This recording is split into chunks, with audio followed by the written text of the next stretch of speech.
계시록 9장 12절부터 21절까지 읽겠습니다. 12절부터입니다. 첫째 화는 지나갔으나 보라 아직도 이후에 화 둘이 이르리로다.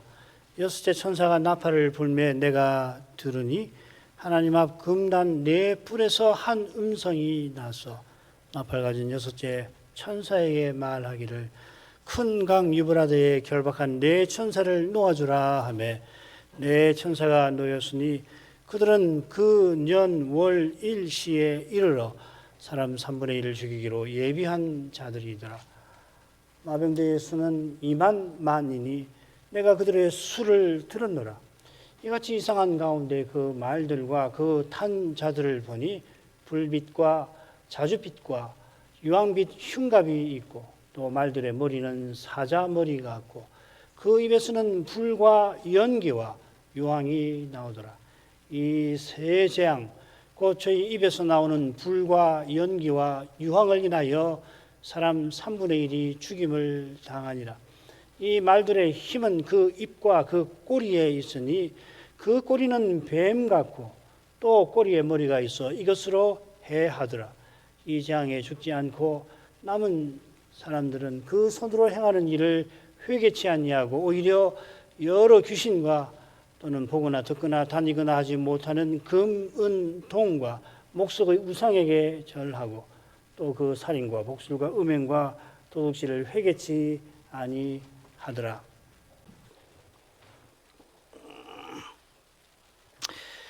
넷째 나팔 장면 직후에 8장 마지막에 공중을 날아가는 독수리가 땅에 거하는 자들에게 화가 있으리로다, 화가 있으리로다, 또 화가 있으리로다 선언했죠. 세 개의 화는 남아있는 세 개의 나팔 소리로서 임할 겁니다. 독수리의 선언이 있고 다섯째 천사가 나팔을 불었더니 요한이 별 하나를 봅니다. 이 별이 하늘에서 땅에 떨어졌는데 그 별이 무저갱의 열쇠를 받았습니다. 그가 열쇠로 무저갱을 열었더니 거기서 큰 풀무의 연기 같은 연기가, 독한 연기가 올라오고 그 연기 가운데서 황충들이 올라왔습니다. 이들의 임금은 무저갱의 열쇠를 받았고 황충들은 정갈의 권세 같은 권세를 받았습니다. 그들이 받았다 했으니 주는 이가 계신데 그분은 본래 무저갱의 열쇠를 늘 지니고 계시는 분이십니다. 그분께서 십자가와 부활로서 음부와 마귀와 그 종자들을 무저갱에 가두셨습니다. 이는 일찍 죽임당한 어린 양께서 사망과 음부에 열쇠 가지신 사실과도 붙어 있을 겁니다.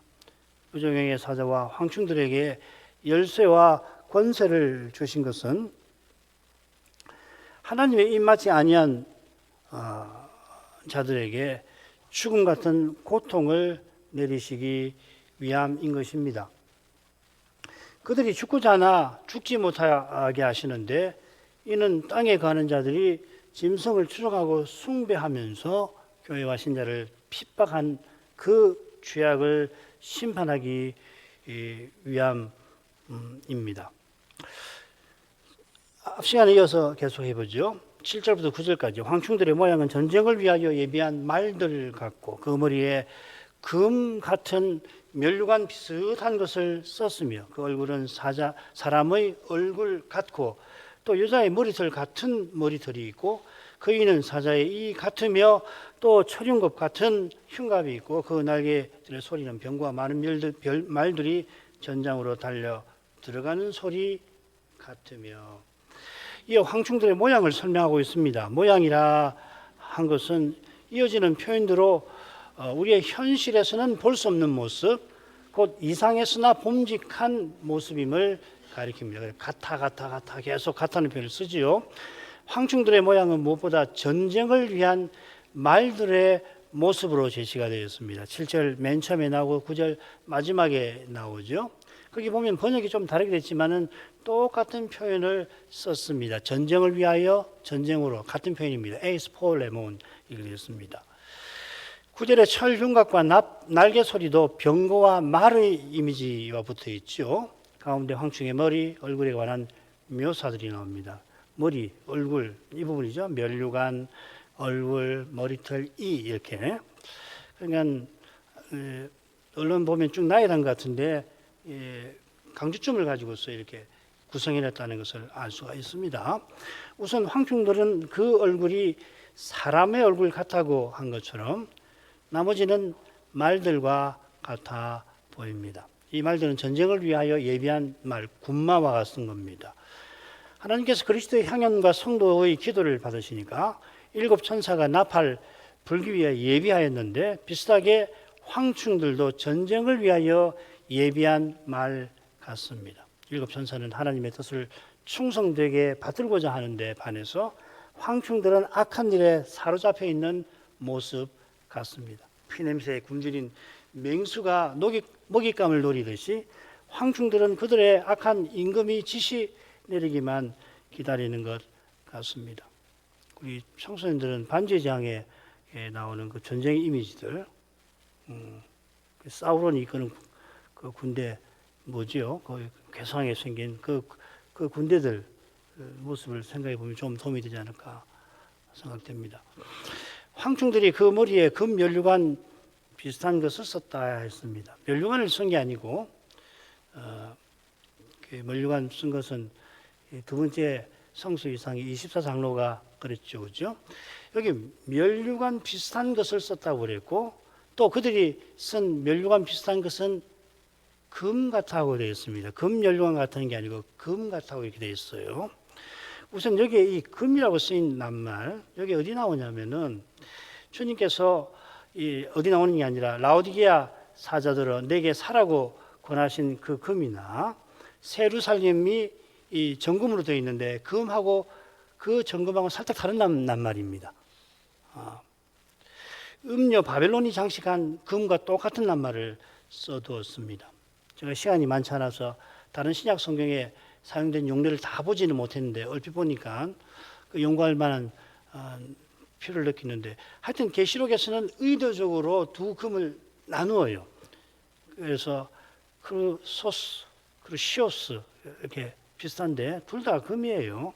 아마 고전 헬라어에서는 둘 다 금을 가리켰을 것 같은데 요한은 의도적으로 나눕니다. 아울러 면류관은 권세받은 것을 상징하겠죠. 금 같은 면류관 비슷한 것은 결국 황충들이 받은 그 권세가 7 천사가 나팔불 권세 받은 것과 비슷해 보이지만 근본에서 다르다라고 하는 것을 암시하는 것 같습니다. 원문을 읽으면은 이게 좀 다른데 하고 찾아보면 이래서 이런 표현을 의도적으로 요한이 쓴 거겠구나 알 수 있죠, 그죠? 참 성경은 정교합니다. 요한이 이상에서 황충을 보았는데 그 얼굴이 사람 얼굴 같습니다. 이거 셋째 생물하고 비슷하죠. 셋째 생물도 그 얼굴이 사람의 얼굴 같아 그렇게 되어 있습니다. 이 역시 황충이 얼른 생물, 선한 천사입니다. 비슷하지만 생물과 전혀 다른 사실을 암시하는 것 같습니다. 내 생물은 하나님이 창조하신 피조세계를 대표하면서 하나님을 가까이에서 섬기는 천사인데 황충은 반대로 하나님을 대적합니다. 지금은 하나님을 대적하는 사람들을 치시는데 이용되는 겁니다. 선하신 하나님께서 때때로 악이 악을 치게 하십니다. 굉장히 무서운 일인데 가장 신비하게는 하나님 어떤 방식으로 이 악의 문제를 지금 다루시냐면 신자가 고난받게 하셔서 악을 근본적으로 물리치시는 그런 일을 하시는 거예요. 그러나 고난의 칼에 신자가 믿음을 잃거나 교회가 허물어지지 않도록 핍박하는 악의 세력을 반드시 심판하십니다. 심판하는 과정에서 악한 자들이 자기 꾀의 그물에 걸려들게도 하시죠. 시편에 자주 나옵니다. 이들이 당장에 큰 승리를 거두는 것 같은데 그게 도리어 큰 실패가 되게 하시는 겁니다. 비슷하게 주님께서는 마귀의 나라가 스스로 분쟁하지 않는다. 그 국군 조직이 얼마나 견고한지 아느냐? 그거 아시죠? 그죠? 예수님이 귀신을 쫓아내니까 예수님들은 바알세불을 집혀서 바알세불 귀신의 왕을 의존해가지고 예수님이 귀신을 쫓아냈다고 그렇게 함부로 참남한 말을 하니까 귀신의 나라에 대해서 너희들이 몰라도 한참 모르는구나. 그 귀신의 나라는 스스로 분쟁하지 않는 법이다. 그렇게 말씀하신 것처럼 마귀의 명령에 그 휘하들이 일사불란하게 움직입니다. 악의 원리에 따라서 말이죠. 마귀가 적그리스도를 추종하고 섬기는 자들을 자기 욕심에 이용하지 우리를 섬기시는 우리 주님과 달리 절대 섬기지 않기 때문에 하나님의 기이한 역사하심에 이끌려서 황충을 통하여 하나님이 입맞지 않은 자들을 괴롭게 하는 겁니다. 황충은 그 얼굴이 사람 같은데 여자의 머리털 같은 머리털이 있습니다. 이 머리털은 여성의 아름다움을 상징합니다. 황충이 이런 아름다움과 비슷한 것을 지닌 거죠. 이 아름다움은 참된 사랑을 위한 게 아니라 끔찍한 고통을 위한 겁니다. 이 주제는 바벨론이 아름다운 옷과 보석으로 치장한 음녀라고 하는 사실과 관련되는 것 같습니다. 거룩한 감각이 없는 이들은 자기의 영광과 쾌락을 위해서 음녀의 이 거짓된 아름다움과 화려함에 끌려간다 하는 거죠. 그죠? 그게 이제 16, 17장, 18장, 거기 보면 이런 게 많이 나옵니다. 그처럼 황충은 땅에 가는 자들, 곧 하나님의 입맞지 아니한 자들에게 정갈처럼 죽음의 고통을 안겨줄 때 이 아름다움을 이용할 것입니다. 참된 아름다움을 모르면은 끌려간다는 거죠. 그죠? 황충의 강력한 파괴력은 그 이는 사자의 이 같다 하는 표현에 암시되어 있습니다. 메뚜기가 작은 입인데 그 메뚜기 한 마리 한 마리는 뭐 우리가 손가락을 확 눌러서 어린아이가 손가락을 눌러서도 죽일 수 있을 만큼 약하지 않아요. 그런데 그 수가 너무 많으니까 그렇게 큰 피해를 끼치지 않습니까? 그런데 이 계시록의 황충은 그 이가 사자의 이 같아 했습니다.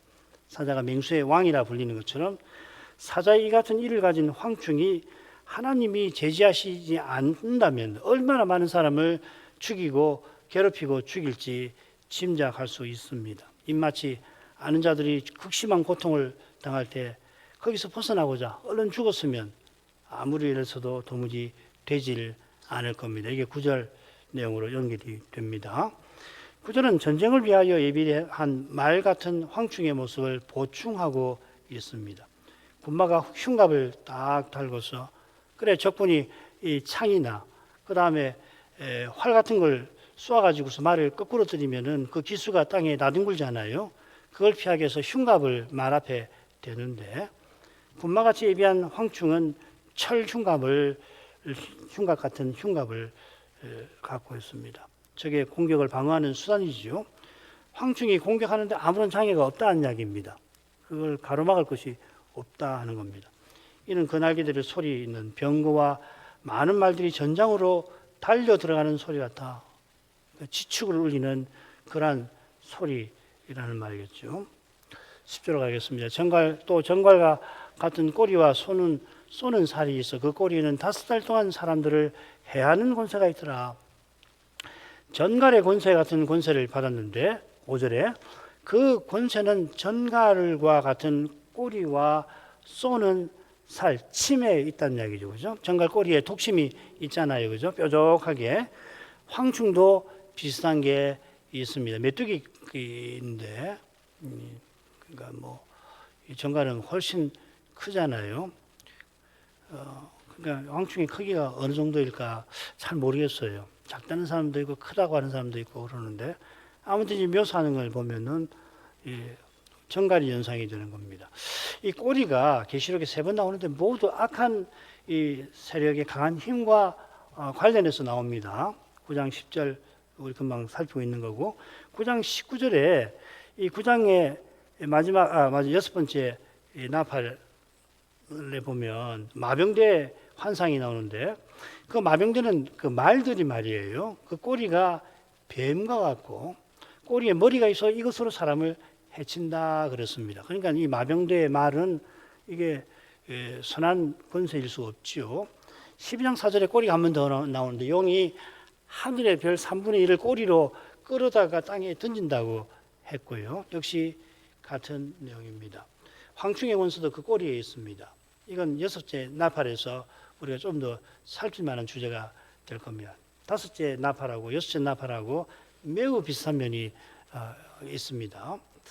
5달 동안 괴롭히는 이 권세에 대해서는 우리가 배웠으니까 넘어갑니다. 11절 저희에게 임금이 있으니 무조경의 사자라. 히브리 음으로 이름은 아바돈이요 헬라음으로 이름은 아블론이더라. 황충들은 저희에게 원문에는 저희 위에라고 되어 있습니다. 이게 정확하죠. 임금이니까 위에 모시고 있다는 이야기죠. 계시록의 임금 혹은 왕, 뭐 똑같은 말입니다. 바실리우스라는 말인데 이때는 임금이라고 번역했다가 저 때는 왕이라고 이제 번역을 한자어로 쓰는데 21번 나와요. 그런데 딱 3번이 단수형인데 2번은 그리스도께 쓰였고 나머지 1번이 이곳입니다. 황충들이 꼬리와 침이 있듯이 자기들 위에 임금이 있는데 주님은 마귀를 세상 임금이라고 부르셨죠. 그를 또한 무저갱의 사자라 부릅니다. 이 무저갱의 천사는 주님이 승천하셔서 하늘에서 땅에 떨어지게 하신 자, 곧 결박하여 무저갱의 1000년 동안 감금하신 자입니다. 이 자 이름이 밝혀집니다. 히브리 음으로는 아바돈이고 헬라 음으로는 이름이 아블루온입니다. 두 낱말은 똑같은 의미를 지닙니다. 둘 다 파괴자입니다. 이 아바드라는 말이 파괴한다는 말인데 이 분사형이 돼가지고서 사람 파괴하는 자가 되는 겁니다. 욥기에 이 아바돈이 2번 나와요. 거기는 멸망의 장소를 가리킵니다. 요한은 헬라어로 이것을 조금 더 발전시켜서 파괴자를 의미하는 아블론, 아폴리온이라고 덧붙입니다. 학자들은 이 이름이 요한을 핍박했던 도미티아누스 황제와 관련이 되었을 수 있다고 주장합니다. 참 흥미롭기도 하고 저는 얼마든지 가능하다고 봐요. 이 악한 황제는 자기가 현신한 아폴로신이라 아폴로가 현신한 게 나다 그렇게 자기를 높였습니다. 황제 숭배를 부추겼죠. 이 아폴로는 파괴자라고 하는 뜻이 있습니다. 아볼루온, 아폴론 비슷하죠. 이 아폴론의 상징 가운데 하나가 황충이에요. 그러니까 이것도 우연한 조합이 아닙니다.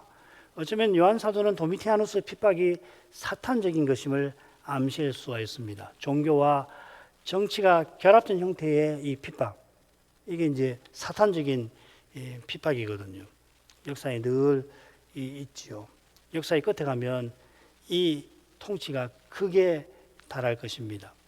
이것이 계시록의 핵심 교훈에 또한 속하는 겁니다. 우리가 이걸 늘 눈여겨 보아야 하는 겁니다. 어떤 큰 정치 세력이 등장한다고 해서 적그리스도가 부족해요. 반드시 이 종교와 결합이 되어 있어야 하고 온 세상의 문제를 다 다룰 수 있을 만한 그런 인물이거든요. 특별히 중요한 게 이 둘입니다. 이 정치와 종교가 결합된 형태. 이건 뭐 어렵지 않아요. 왕직과 제사장직하고 관계되는 거예요. 그죠? 그리스도가 왕이면서 제사장이시잖아요. 저 그리스도도 당연히 그런 성격을 갖는데 그리스도와 정반대로 자기를 숭배하도록 요구하는 거죠. 그러니까 이단들이 그런 성향을 보이는 것은 이상한 게 아니란 말이죠. 특별히 정치와 결합됐을 때 특별히 이제 주의해서 보아야 할 필요가 있겠죠. 그러니까 정치와 결합된다는 말은 그 시대를 장악하고 풍미하는 정치 이념이 뭔가를 잘 알아야 한다는 이야기가 되는 겁니다. 이 시대의 정치 이념이 제일 중요한 게 뭐냐면 민주주의거든요. 민주주의가 어떻게 종교와 결합을 해서 독재의 정치로 갈 수 있는가, 이걸 눈여겨봐야 되는 겁니다. 이 설명을 김홍주 목사님이 얼마나 잘하시는지 몰라요. 1970년대 말이에요. 72년에 이 계시록 강의를 하셨거든요. 그때 뭘 이야기하냐면 앞으로 민주주의 이념이 전 세계를 지배할 거다라고 한 이야기를 해요. 72년입니다. 70년대. 동구권이 무너진 것이 88년, 89년이죠. 그죠? 무려 15년 전에 그걸 예상하고 있는 거라고요. 민주주의가 더 퍼지고 공산주의는 무너질 거다. 70년에 공산주의가 무너질 거라고 생각한 사람이 정치 지도자 가운데 얼마나 있었을까요? 그때 동구권하고 화해하기 위해서 있었던 일들, 그 위에 닉슨이 핑퐁 얘기하고 했던 기억나시죠? 네. 그 전일 거예요, 아마. 이건 작은 거 아닙니다. 꼭 그 책을 읽어보십시오. 민주주의가 역사상 이만큼 발전된 경우가 있는가? 특히 대한민국에서. 이게 작은 일 아닙니다. 우리는 매우 중대한 시기를 걸어가고 있어요. 그래서 민주주의의 이 핵심 이념이 뭔가 그걸 잘 알고 있어야 돼요. 민주주의가 칼빈 개혁신학에서 나온 건 틀림없지만은 칼빈의 개혁적 신앙에서 이탈된 민주주의는 어떤 형태가 되는가 이걸 눈여겨봐야 하는 겁니다. 하여튼 이건 뭐 김 목사님 책에 잘 나와 있으니까 시간 내셔서 꼭 읽어보시고 지금 이 시대에 되어가는 이 정치 변화 이런 것들이 무슨 의미가 있을까 눈여겨보셔야 할 겁니다. 자, 그 다음으로 가죠. 첫째 화는 지나갔으니 보라 아직도 이후에 화둘이 이루리로다. 첫째 화, 다섯째 나팔입니다. 이 지나갔으나 하고 번역을 했어요. 왜 그러냐면 아직 화두가 둘이 남아 있어서 두렵다 하는 그 번역자의 심정이 여기 번역이 담겨 있습니다. 원문은 뭐 지나갔으나 이렇게 되어 있지 않습니다. 우선은 2절과 계시록 11장 14절이 누구의 말일까를 살펴야 하는데 요한의 설명으로 보는 게 좋을 것 같아요. 독수리의 설명일 수도 있습니다만은 요한의 설명으로 보는 게 좋겠습니다. 그 다음 두 번째 단락에서 이 보라라고 하는 말을 여기 썼어요. 이 보라라는 말이 지금 일곱 나팔이 두 군데 나옵니다. 셋째 성수 이상과 일곱 나팔에서 보라가 두 군데 나오는데 여기 나오고 11장 14절에 나옵니다. 이게 단락을 이해하는 데 대단히 중요하다 하는 걸 설명을 해놨습니다. 관심 있는 분을 읽어보십시오. 그 다음 한 가지만 더, 이게 더 중요한데요. 화 둘이 이르겠다고 했는데 이른다라고 하는 동사를 복수형이 아니라 단수형을 썼어요. 요한의 글이 종종 이렇거든요. 문법을 벗어나는 그런 성격이 요한에 있는 건 사실인데 이건 좀 의도적이지 않을까 싶어요. 무슨 말이냐면 둘째 화와 셋째 화는 각각 나타나죠. 이거는 흐름에서도 그렇습니다. 지금 둘째 화인데요. 10장으로 가면은 화 이야기가 아니고 10장 1절부터 11장 몇 절까지지? 14절까지는 긴 막간으로 재앙과 조금 다른 내용이 나오죠. 11장에는 작은 책에 관한 것, 10장에는 작은 책, 11장에는 소위 두 증인에 관한 내용이 나온단 말이에요. 그 다음에 이제 세 번째 화가 나온다고요. 그러니까 둘째 화, 셋째 화는 각각 나오는데 요한은 의도적으로 묶어가지고 설명을 한다 이 말이죠. 달리 말하면 이 세 가지 화를 매우 긴밀하게 묶어서 이해한다는 이야기예요. 더 쉽게 말씀드리면은 이번 시간에 조금 보고 다음 시간에 마병대 환상을 볼 텐데 이것하고 황충 재앙하고 굉장히 비슷하다는 겁니다. 그러면 이 재앙은 어떤 일을 가리키는가 하는 것을 이해하는 데 도움이 될 수 있다. 특별히 어떤 일은 재림 직전하고 관계된다는 이야기입니다. 그 다음으로 넘어가죠. 줄거리 보겠습니다.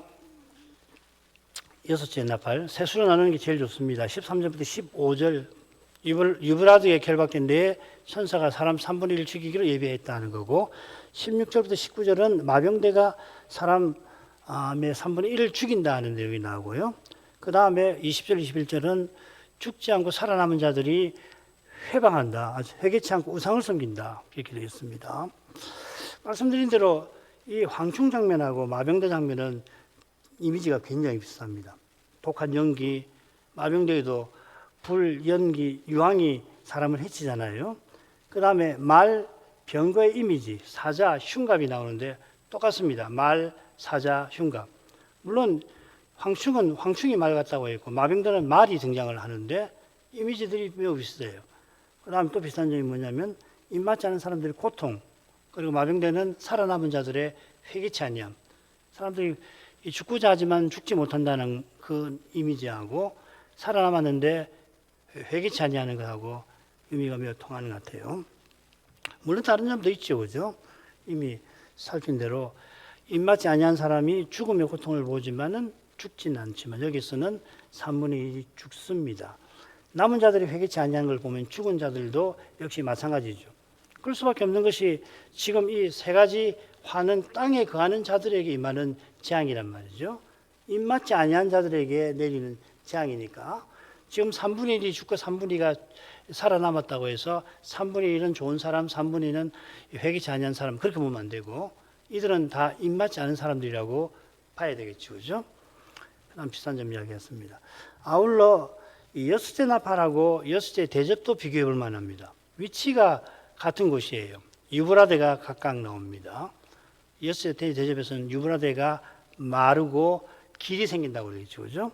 그 다음에 마병대에 보면은 마병대 사자 머리 입 꼬리에 불 연기 유황이 있는데 이 여섯째 대접도 보시면 용 짐승 거짓 선지자가 임금들을 모아서 전쟁을 벌이려고 하죠. 아마겟돈 전쟁이 여기서 나오는 겁니다. 3분의 1이 죽고요. 여기서는 범위가 나오지 않습니다. 전체입니다. 그 다음에 여기 남은 사들이 회개치 아니하는데 여섯째 대접에는 없지만은 다섯째와 일곱째 앞뒤에 뭐가 나오냐면 사람들이 하나님을 해방한다. 재앙을 당하는데 해방한다는 내용이 나옵니다. 따라서 여섯째 대접도 마찬가지다. 이렇게 볼 수가 있겠습니다. 자, 이 이야기를 왜 하는지는 좀 바로 이어서 제가 설명하는 내용에서 확인이 되실 겁니다. 그러면 13절부터 15절까지 오늘 보고 마치도록 하죠.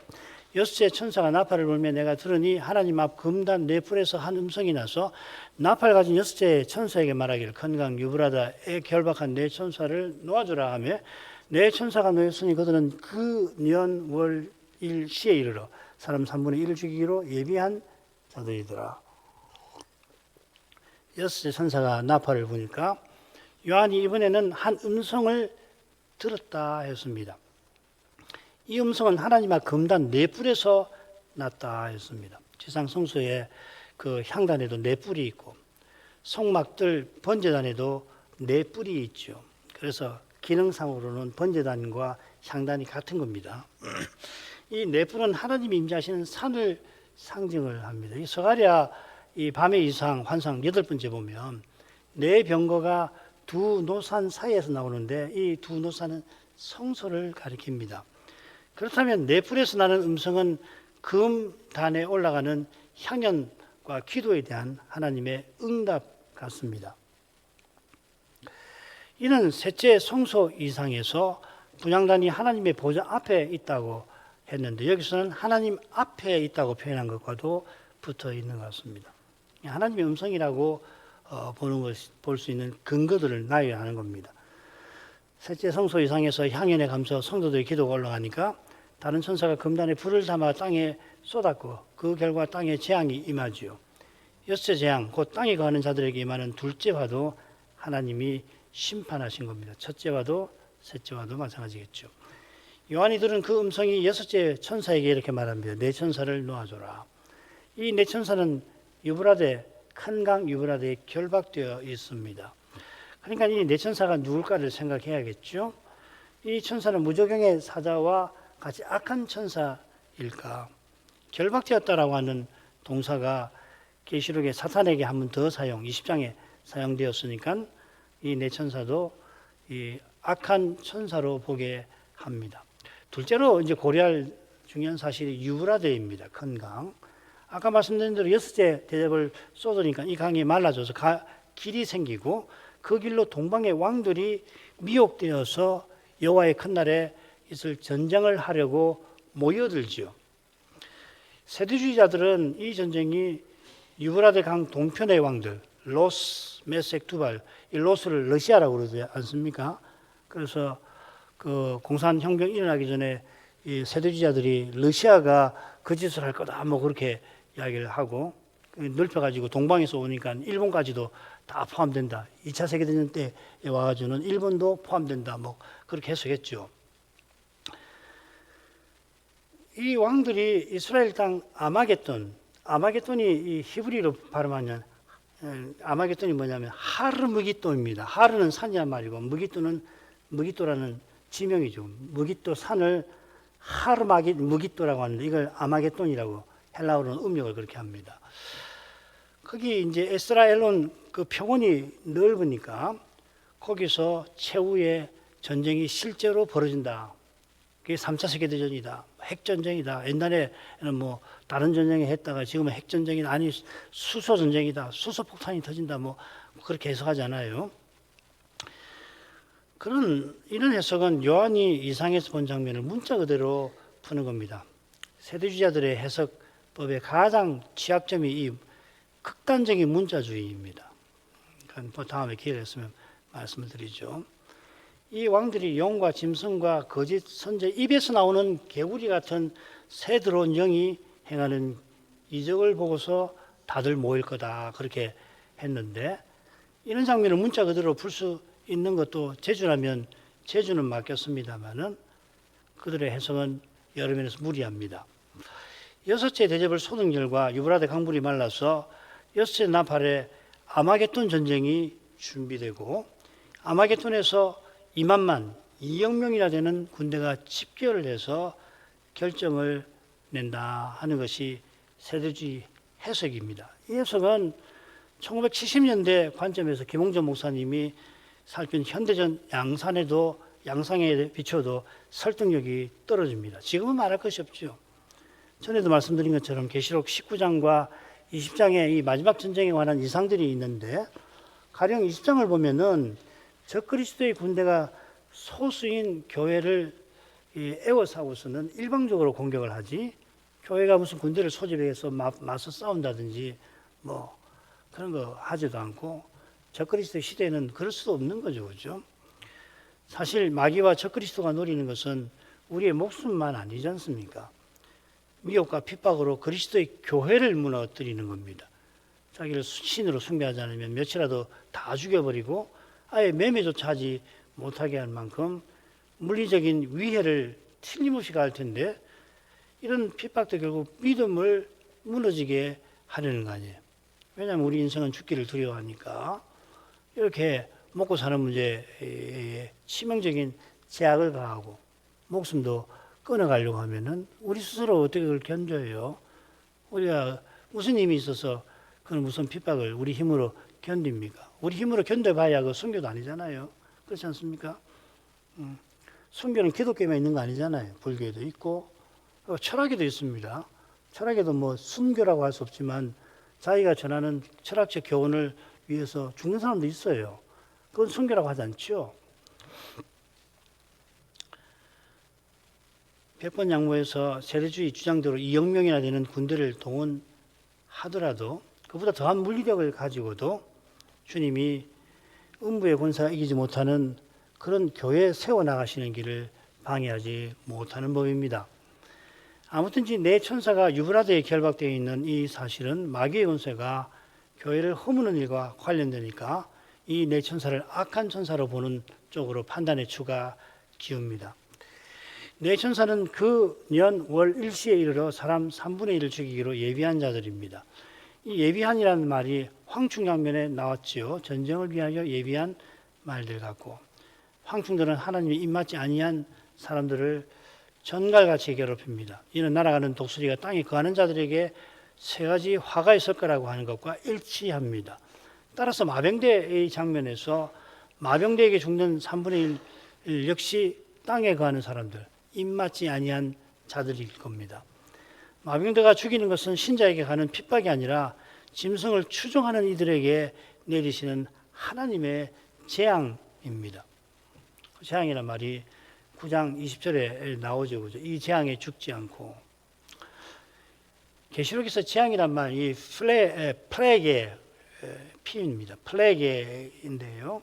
이 다 조사해 보면은 셋은 짐승의 상처를 표시하고 친다는 말에서 왔으니까 나머지는 하나님이 대적하는 자들이 내리시는 그런 심판을 가리키는 표현입니다. 재앙하면 하나님의 심판을 떠오르시는 게 맞습니다. 그 년 월시에 이르러야 그들은 사람을 죽일 겁니다. 하나님이 정하신 그때 각 사람은 그 생명이 끝나는 겁니다.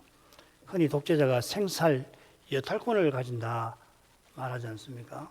그러니까 뭐 독재가 마음 먹으면 누구든지 죽이고 살리려면 누구든지 살린다는 말 아닙니까? 또 대재난이 들이닥치면 한순간에 많은 사람이 한자리에서 죽기도 합니다. 각각이 생명을 잃는다는 말이 무색할 정도로 한목에 그 자리에서 떼죽음을 당하잖아요. 어떤 사람은 스스로 목숨을 끊기도 합니다. 현대학문은 어떤 나라의 자살률을 아주 근사하게 제시합니다. 사약이 굉장히 발전됐죠. 불치 환자의 임종을 많이 관찰한 의료진들은 환자가 살 날이 얼마가 남았는지 퍽 근거 있게 말합니다. 반면에 어떤 목숨은 너무 허망하게 끝나기도 합니다. 어떤 죽음이든 그러나 하나님의 허락 없이 일어나지 않습니다. 지금 나이라는 이런 것들이 하나님 허락과 상관없이 다 벌어지는 거 아닌가 그런 생각이 들지만 그렇지 않다는 겁니다. 황충들이 무정행에 쏠라서 사람들을 마구 해치지만 죽이지 못합니다. 주시는 이도 여호와시고 거두시는 이도 여호와이십니다. 이런 여호와이시니 성도의 죽는 것을 귀중히 보신다 그랬죠. 이 말씀을 오해하시면 안 됩니다. 여호와께서 죽은 성도를 귀중히 여기신다 라기보다는 성도가 죽는 것을 비통하게 여기신다는 뜻입니다. 이 표현이. 믿음의 길을 걷는 이는 결코 헛되게 목숨을 잃게 아니하십니다. 그것이 잔인한 핍박에 의한 비참한 순교라도 결코 허망하지 않게 하십니다. 아니 그리스도의 남은 고난을 채우는데 귀히 써주십니다. 하나님은 이런 신비한 방식으로 그리스도의 재림을 향하여 이 순간도 다스리고 계십니다. 하나님이 정하신 그때 우리 모두를 그리스도와 같아지게 하실 겁니다. 이 거룩한 뜻을 이루시기 위해서 대적하는 세상의 두려운 심판을 역사 중에도 시행하시는 겁니다. 기도하겠습니다. 거룩하신 아버지, 저희가 7 나팔 중에 2개의 화에 관하여 오늘 살피면서 우리 이 연약함을, 안매함을 인하여 성신의 빛 비춰주심을 더욱 간구하게 됩니다. 성경이 하나님 말씀이니 사람이 스스로 그 말씀을 알거나 깨닫거나 받들지 못하는데 계시록의 말씀은 더욱 그러한 것을 고백합니다. 아버지여, 주의 교회들을 사랑하셔서 이미 충직한 종들을 세워 이런 말씀을 해명해 주신 것을 감사합니다.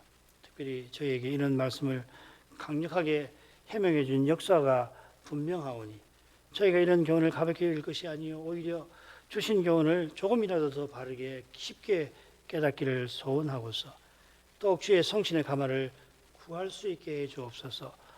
아버지의 주의 충직한 종이 경고한 시절이 점점 가까이 다가오는 것을 모르지 않게 해주시고 이러한 시대를 살아가는 태도와 심정이 어떠해야 할까를 알고서 또 그리스도의 심정, 그리스도의 태도를 본받을게 하시옵소서. 예수님 이름으로 기도합니다.